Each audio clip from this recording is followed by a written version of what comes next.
dans la région de Koursk, située non loin de la frontière russo-ukrainienne, où les marines de la flotte de la mer Noire viennent de réaliser une importante opération contre des groupes de sabotage et de reconnaissance ukrainiens.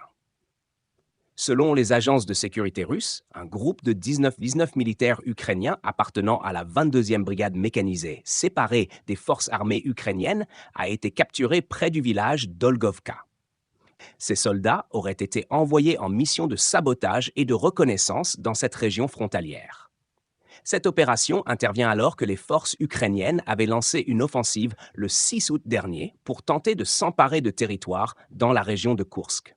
Mais leur progression a rapidement été stoppée, comme l'a indiqué le chef d'état-major général russe, le général Valery Gerasimov.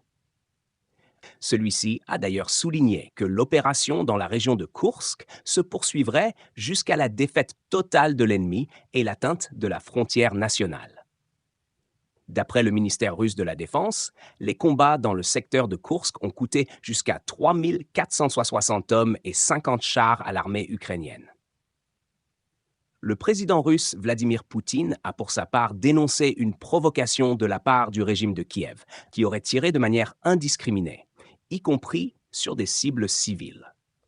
Il a prévenu que l'ennemi recevrait une réponse digne et que tous les objectifs de la Russie seraient atteints. Un régime d'opération antiterroriste a été instauré dans les régions de Koursk, Belgorod et Briansk pour assurer la sécurité des citoyens. Nos équipes sur place témoignent d'une forte présence militaire russe dans la zone, avec des unités déployées le long de la frontière pour empêcher toute nouvelle incursion.